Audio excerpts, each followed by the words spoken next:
Hello, this is Ron Paul with your weekly update for Monday, August 20th.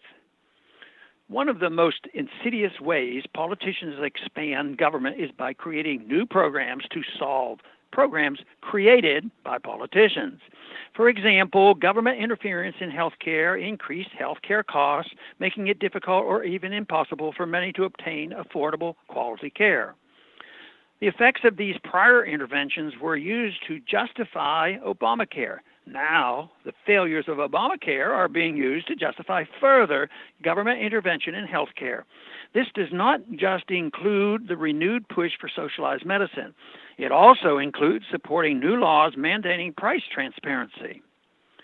The lack of transparency in healthcare pricing is a direct result of government policies encouraging over-reliance on third-party payers. This phenomenon is also observed in foreign policy. American military interventions result in blowback that is used to justify more military intervention. The result is an ever-expanding warfare state and curtailments on our liberties in the name of security. Another example of this is related to the reaction to President Trump's tariffs. Many of America's leading trading partners have imposed retaliatory tariffs on U.S. goods. Many of these tariffs target agricultural exports. These tariffs could be devastating for American farmers since exports compose as much as 20% of the average farmer's income. President Trump has responded to the hardships imposed on farmers by those retaliatory tariffs with a $12 billion farm bailout program.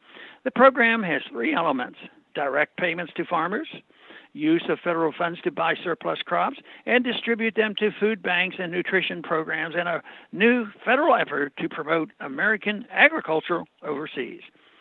This program will not fix the problems caused by Trump's tariffs.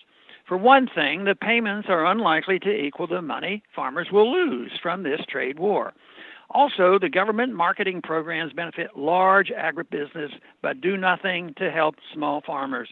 In fact, by giving another advantage to large agribusiness, the program will make it more difficult for small farmers to compete in the global marketplace.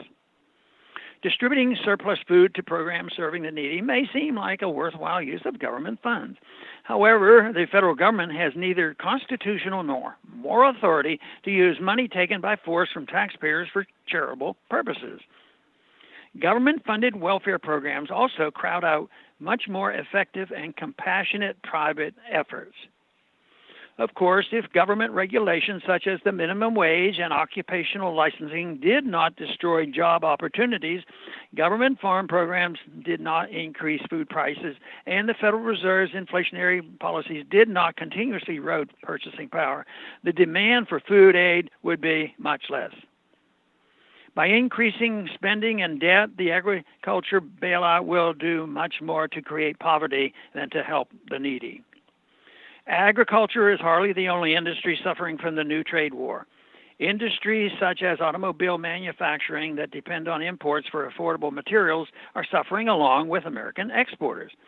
AFL-CIO President Richard Trumka, who supports tariffs, has called for bailouts of industries negatively impacted by tariffs. He is likely to be joined in his advocacy by crony capitalists seeking another government handout.